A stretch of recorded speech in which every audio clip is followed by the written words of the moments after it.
Hi there, my name is Phila Beck, and the Rabbi from another planet. Please like, share, and subscribe, and ring the little bell so you're notified when new videos drop. And a new issue of Doctor Who magazine just came out, hit the shelves yesterday. Already hit my email because I have a digital subscription. Doctor Who magazine is facing tough times, as I think most of the print industry is, with there not being any high street trade for the last few months.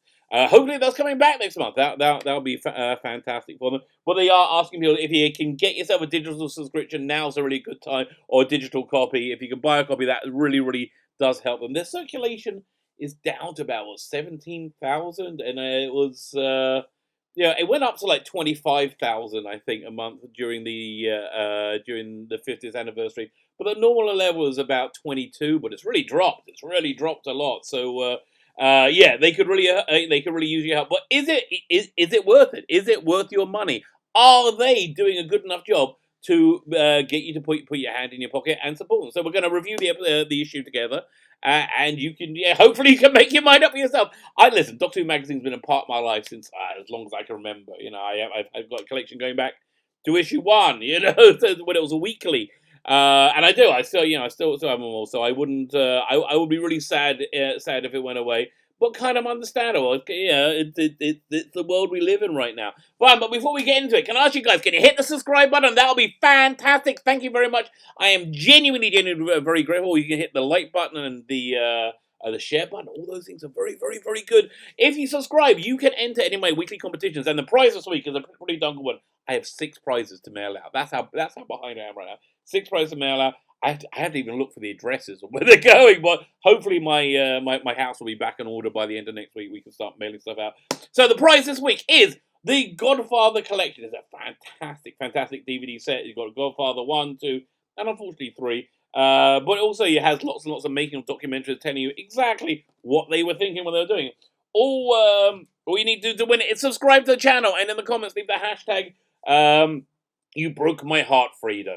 You broke my heart. Hashtag you broke my heart, Fredo. Fine. So let's talk about this month's Doctor Who magazine. And before we get up, let's talk about publishing in general. Publishing in general has taken quite a big hit in the comic book industry.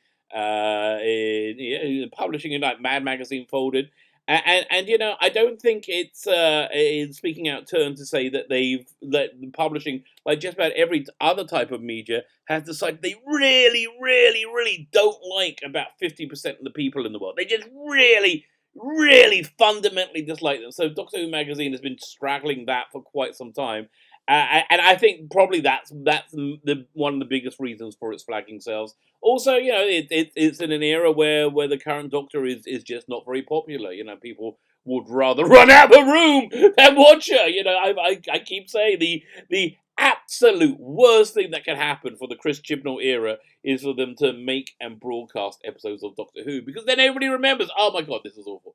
But so that's why I think we're seeing what we're seeing right now with Doctor Who magazine, which is, from everything they're saying, fighting for its life. So let's have a look. So this is a pretty nice Pertwee Liz Sladen cover. Like it a lot, actually. It's I don't think I've seen that still before. It's from not Planet of the Daleks, from Death of the Daleks, which one of the few TARDIS novelizations I read when I was a kid, and I just absolutely loved it. I always felt the TV version of it wasn't anywhere near as good. But again, you see very little sign of Jodie on the front cover, and I think that's also maybe a bit of a mistake. After we look at Doctor Who magazine, I'm gonna talk about what I think they really need to be doing to ensure their survival. So so we got the editor's blurb and the contents. Again, no sign whatsoever of the current era. Like, they're treating it like it's like kryptonite. There's like no sign of it at all. Listen, I'm interested to see what Marcus Hearn has to say with a picture of Peter Cushing. Let's zoom in on that. What is this? Conquerors. You know what? I'm actually kind of intrigued to read this. Again, the cover price is $4.99 for a digital copy, I believe. Not sure how much it is for a print copy, but if you get subscriptions, like $2.69 an issue, like £35 for the year, I think. Out the TARDIS, also they're talking about their entry into Time Lord Victorious. which is a Ninth Doctor story. A little bit disappointing, don't you think? Yeah, for the whole Time Lord Victorious thing has so lost steam, hasn't it? It's been like, ooh. What they should have done, what they really should have done with Time Lord Victorious is make like the central story an audio drama, put in it, have it, put Paul McGann, David Tennant in it, have them in together, and have that broadcast that for free on the radio. Put it on iPlayer, and then people can buy the disc from Big Finish, special edition if they want. But that way, people can get into the story, and people are intrigued in the story. It's just like it was a good idea, just kind of falling very very flat. An idea that I hope doesn't fall flat is the 10th Doctor and River Song ventures they announced yesterday, and also the Rory the Last Centurion. This is kind of interesting. There's a thing about the celebrating 500 issues of Doctor Who magazine. Isn't this like 540? Isn't that a couple of years ago? What they're talking about? Let's zoom in. Strictly limited the number of copies. Doctor Who magazine's landmark 500 issue is now available exclusively at the Panini store. What issue number is this? 1 second. And now I'm intrigued. Okay, it's 553. Aren't they a little bit late to do a 500th issue? This should be 550th, maybe. I thought I had the 500th issue as well. So okay, fine. I'm not really understanding. Galaxy Forum, and this is where they start to make their mistake. I feel, because Doctor Who magazine really is only comfortable representing one side of fandom, one part of fandom, and I think it's a reasonably small part of fandom. I don't think it's embracing the rainbow, the myriad that is fandom of all kinds of fans of all different, with all different likes. They just seem to very much concentrate on younger fans of the current era, and very little about the contentious divide in fandom. What they really should be doing is like meeting that head on. I remember when the Moffat Daleks, the Teletubby Daleks came out, right, and everybody was like, ah.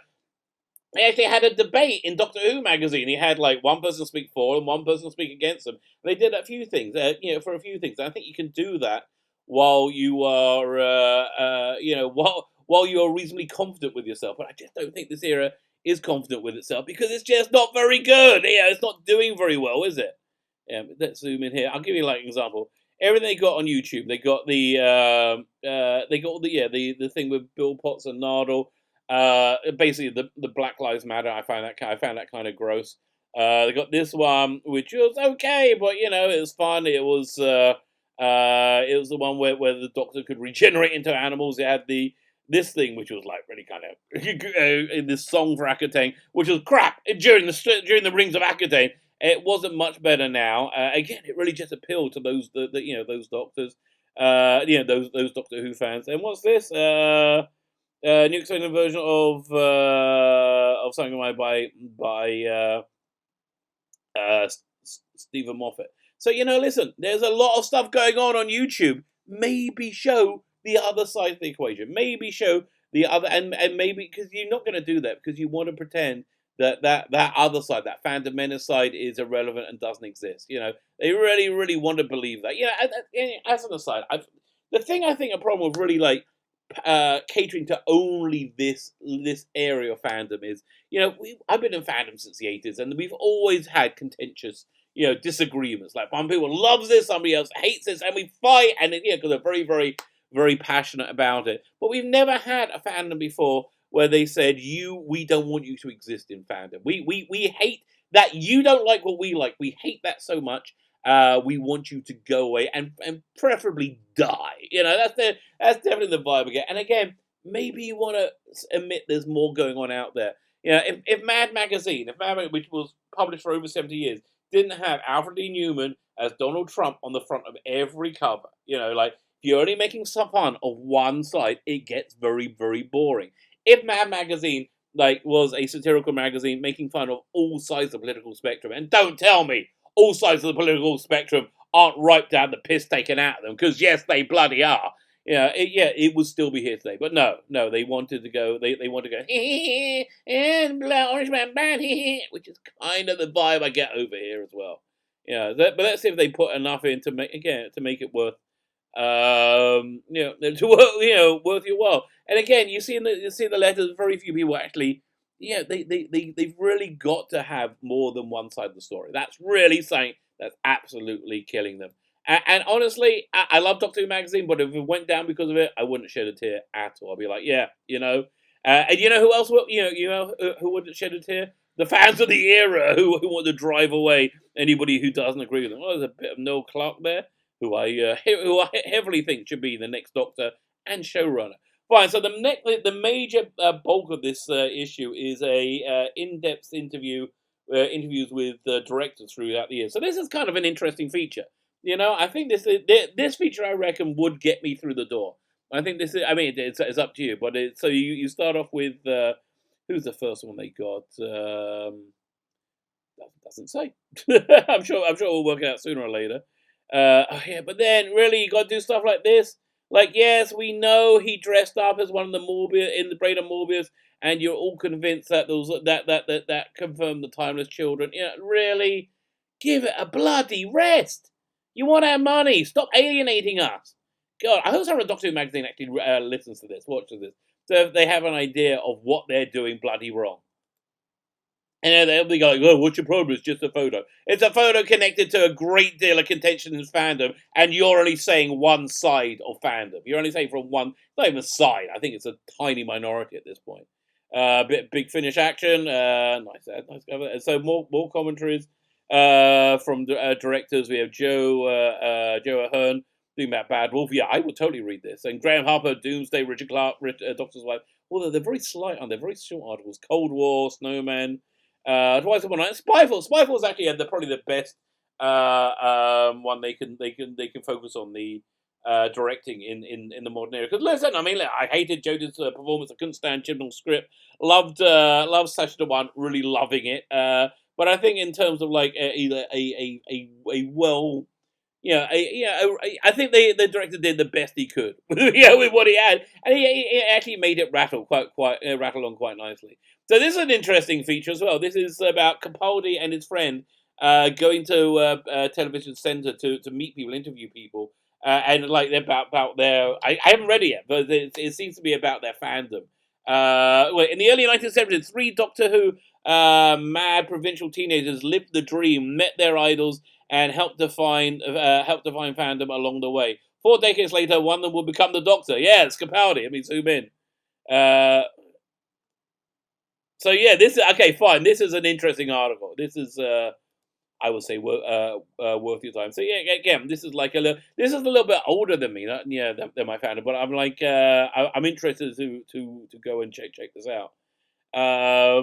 Yeah, okay, that looks like a pretty good feature. Hudson Tapes is more fans in the early 70s, went to television centre and interviewed people. So this must be what they're talking about, Death of the Daleks on the cover.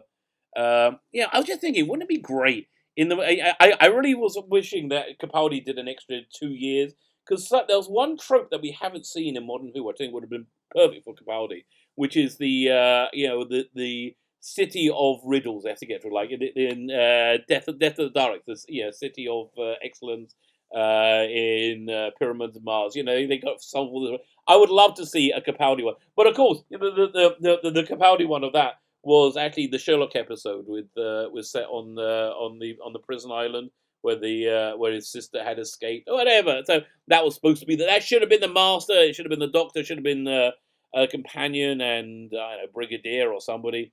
But yeah, that would have been good. But anyway, so this is okay. More old stuff again. It's really weird. So on one hand, they're like really doing whatever they can to make to not remind people, fans like me, about the current era. But at the same time, they're just not acknowledging, our position. I think in the same way that they acknowledge the other side of fandom. Which again, I think that's a problem. So this is kind of like a puff piece. I'm going to be reading it anyway on the re-release of Power of the Daleks, which I'm actually getting. Because I only bought it on DVD first time, so now I really want to get it on Blu-ray. So I'm perhaps probably the only one, but thank you for that. That makes me feel good about. I'll give the DVD away as one of my competitions. Yeah, I was looking through old Doctor Who magazines last weekend, looking for an article. There used to be so much more merchandise. So much more merchandise than there is now. Yeah, this cooking set. Yeah, and I look at this and I go, I wonder why. I wonder why there's so much more merchandise than there is now. Because really, who wants this? 2020 season survey results. It's always a laugh, isn't it, to see which one they found the least crap. Funnily enough, Essential Sidemen and China's Children didn't even make first place. It's in number 3. Futures of the Dadoon is the one that they liked. I agree with them. Best set design. I do like that TARDIS. And then there's the non-Jody stuff here. Lala Ward and Conversation. No, actually, I think I can miss that. Quite frankly, I stopped buying the Gallifrey range because I didn't want to hear Lala Ward talking.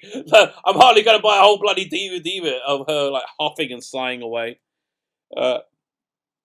When Susan met Ace, I get the feeling this is a much older interview. They're wheeling out again, but maybe not.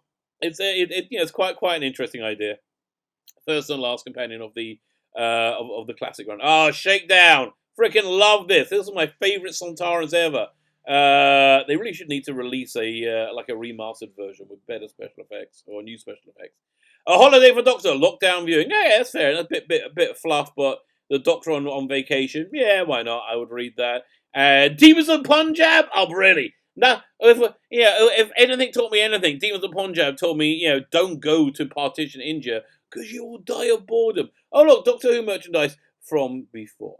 Before it all stopped. Okay, what is that book over there? Time Miller. I think I have that somewhere. Target book. Okay. Fact or Fiction is Cold War. Good choice. Wow, I forgot what a good cast it had. David Warner and whatever his name is, Davos. It's a pretty good cast. Good choice of Fact or Fiction. By the way, I think this title sequence of Matt Smith just doesn't get enough love. It was one of the best title sequences of all time, I think. And also biggest problem I had with Cold War is the Ice Warrior depiction outside of Zama just didn't really work for me. But okay. They're into this thing where they're trying to establish that you kind of have apocryphal Doctor Who. They're basically trying to get the idea that there's no real rules in Doctor Who. There's no definitive. There are 12 Doctors or 13 Doctors. There's none of that. It's all dependent on whatever you think at the time. And I think it's kind of like a little bit in service of the current era as well. Reviews talking about Stranded. I reviewed it. I'm interested to hear what they would think about it. And yeah, Shadow of the Sun, not bad. Haven't listened to this. Crossword, never ever do. Because I'm bad. I don't enter any competition that I'm not going to win. Okay, doesn't matter if no one's going to say it. I don't enter a competition that I'm not going to win. Fine. So we're doing the Out of Time preview. Yeah, I'm up for that. I definitely read that. Time Apart up the prequel for the preview for the new 5th Doctor release. Blogs of Doom, never read, and then ad for next month. So there you go. That is Doctor Who magazine. Was it 5? Whatever name. I'll go back to the beginning and find out. Doctor Who magazine 553, is it? 553. Doctor Who magazine 553. They could certainly use your love. They could use your help. They could use your support. Something weird though is I noticed they didn't have any comic strip this month. I've been avoiding it since it's been the Jodie strip because I don't like that Doctor very much. I don't think I've ever been that coy about it. But I assumed that they were going to be doing reprints of older ones, which is really what they should have done. It'd be kind of magical to see some of those backup strips we haven't seen for years and years and years that have never been reprinted, or some really classic Absalom Dark strip or something like that. I mean, I'm really surprised that they just totally missed the trick there completely. But I just wish that they could acknowledge my area of fandom exists, And if we did, I think you'll be getting much more support. So but the problem is, I think that the people making Doctor Who magazine really don't like our area of fandom. That's really the bottom line. I think they're part of the Twitter mobs that have been circling around recently. So yeah, that's a very prominent contributor to Doctor Who magazine. Just trawl back through somebody I know's tweets to find something to be mad about. You know, I was like, oh, so that's basically I think it's going on. Will it survive? I think probably. Could it use your love? Yeah, probably. If if what you're seeing here makes you want to buy it, all good, baby. My name is Sheila Beckett, the Rabbi from another planet. Please like, share, and subscribe, and ring that little bell so you're notified when new videos drop.